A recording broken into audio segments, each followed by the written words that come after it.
I've often thought it was my second life. God gave me a chance for a second life. At 6, I had a life up to then, and then He gave me another chance.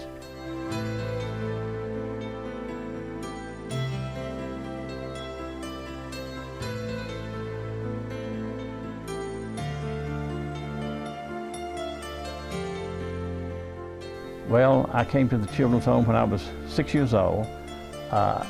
Unfortunately, I'd lost my dad 3 months before I was born, and my mom tried to take care of us the best she could.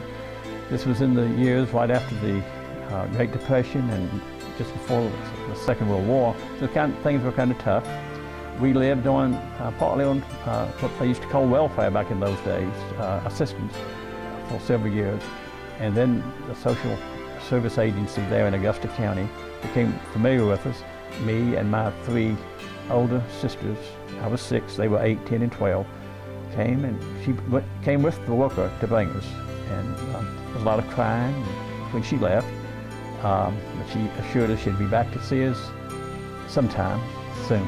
But unfortunately, it was a long time before she came back, so those first 2 years were tough for me.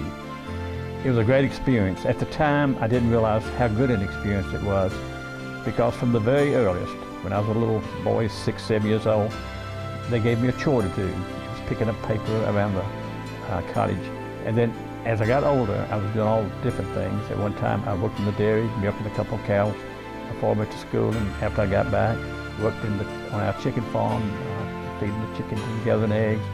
And the last thing I did is to work in our shop, where I worked with the fellow who fixed everything, which was something that really helped me later too in my own home. I think we come away from there, for one thing, we're caring individuals. And I think we, as I said before, have a good Christian faith background there. And we, in those early years when we learned to use chores and what have you, we had a good work ethic, which helped us throughout our life. I mean, if you look at kids who've been there, you'll see lawyers and doctors, good bus drivers. I mean, they don't have to be lawyers and professional people. People who've learned how to work and know you have to work for a living. So those are the things I think. Good work ethic, relationship with our Lord, and with each other too, how to make friends. That's another thing, the importance of education. I think I got that there too. With my children, both of them are graduated from the same college I did, and the grandchildren coming right along. It's me seeing the importance of that. I wouldn't have seen it in my home had I not been there.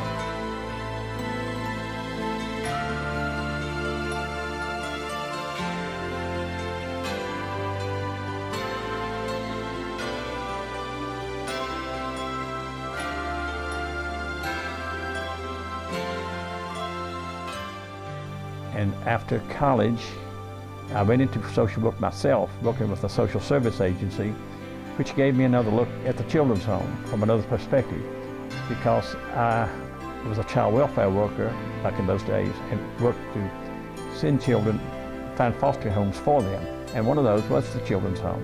So I had the opportunity to place some children here and be their worker at the children's home during those years. As the years went by, I also had the opportunity to serve on the board, the Board of Trustees, and I was on that for 14 years. And it just gave me, the more knowledge I had of what the home has done and is doing, it made me appreciate more and more the opportunity that y'all have, the home has provided for me. And so thankful I took advantage of it. Because I do know some friends, very good friends of mine during those years, who didn't take advantage of the opportunity that was there. And I've talked to them as the years have passed, and I'm happy about that. All of us would have really had a normal family life. We didn't have it. So I think we look for that in our marriage, and I believe we've tried harder to make our marriages work out because we wanted to keep the family together. So that's the main thing we all have strived for. I did a survey at one time when I was in graduate school and sent it out to all the kids at that time. That's back a lot of years. And basically that's what they said, that I wanted to try harder to make my family, my marriage work so we could stick together and be together. So that's one thing I think we all, most of us at least, who had this opportunity, work for.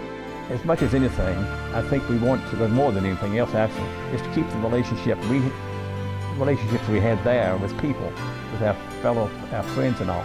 But beyond that, the relationships we learned with our Lord. I really believe we have a strong, still relationship with each other and with our Lord.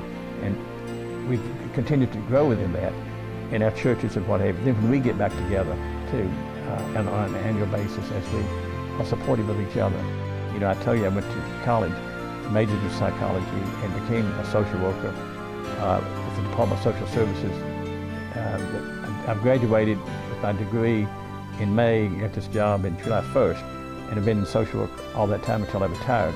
And again, it was for that reason that I've seen some kids who are in tough times, and maybe I can make a difference in their life, which I feel like I have through the years. I worked 33 years in social service, a lot of that as a director, and I wouldn't have it any other way. When people talk to me about the home, who am I grateful to? I'm grateful to God, but I'm also grateful to Virginia Baptists especially. Now, other people have joined in the following years. They started this home with just a small amount of money, and it grew and grew. Back in those early years, they didn't take tax money to pay for children's care like myself. The Baptists pay for it themselves, which I've always been grateful for. And that's the reason I've been a member of the Baptist Church ever since I left, and I'm been a deacon for about 40 years now. And I work actively in my church because I'm thankful, trying to give back to other people what was given to me, and I'm very grateful for it. As I've gotten older, I'm 77 years old now, so I'll tell you how old I am. As I've gotten older and been through life in stages, I've been able to look back at the children's home and really has grown a greater appreciation of it rather than less, because I've seen as the years have gone by, what that early training, that early experiences I had, how it's really been a part of my life throughout. You know, the work ethic, the education, the relationship with God. Those things have always and still are a part of my life, and I've passed it on down to my children and grandchildren. So I'm thankful. I really am, to those Virginia Baptists and everyone else those people, the adults who put up with me, the house mothers, and Mr. Huff, all of them, and as well as that good relationship we have with each other.